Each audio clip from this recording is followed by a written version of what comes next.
can't you also think about Kamala as like an ex-wife? Is that fair?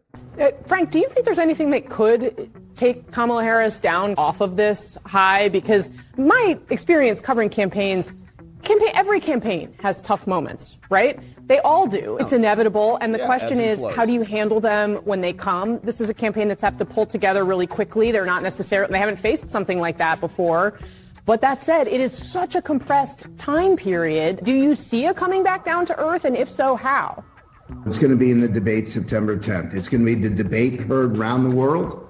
Look, the issue right now is Donald Trump reminds women of their first husband, of their first husband's divorce lawyer. He's got a problem in how he attacks and how he presents himself. And I assume that his campaign is telling him this. For her, she's got to show that she's got the answers, that she has the solutions, and she's not extreme.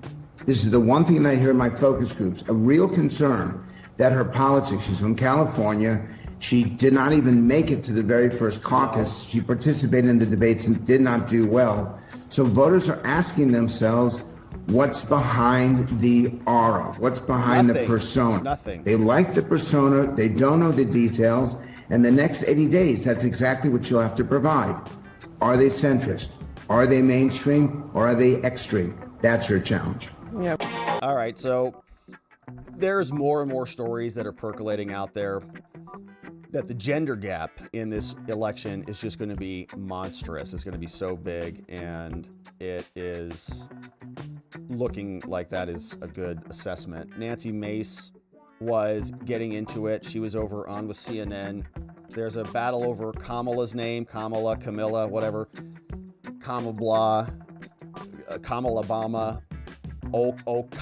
Obama, whatever, right? Whatever you want to call her. She is a communist, so we can just remember that no matter what label they want to apply to her. But here they were saying her name wrong, and I'm pretty sure I've heard Kamala's people pronounce her name wrong, and I feel like I even heard Kamala herself say it a little differently, like Kamala,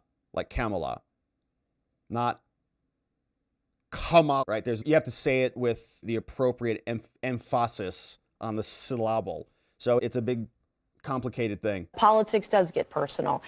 Is it right for him to be a misogynist? To direct commentary against... You called him a fascist. You can call him whatever you want, but we can't respond. He called himself a fascist. He said he was going to be a dictator on day one. Right. On the border. Come on. He said he was going to be a dictator on day one. I'm asking you directly, do you find it problematic that this man deploys ad hominem arguments? Would not ask a woman like me to come and speak on the stage at the Republican convention. Absolutely, all the time. He personally called me. Individual women are not problematic to a misogynist. He wants to protect women, by the way. He put IVF into the Republican Party platform. What he wants to do is grab, dispose, the Republican Party platform. He wants to protect women who've been raped. He wants to protect children and girls who are victims of incest. If you're telling me Donald Trump is a hero for women, when the manifest lack of integrity of this against individual is. I'm not even sure that Kamala. But grabbing a politics. All right, so that was an interesting exchange. I don't know that we were able to really take much out of that. But Trump was out yesterday, a couple of clips from him. So this was going on basically right as we were starting the show.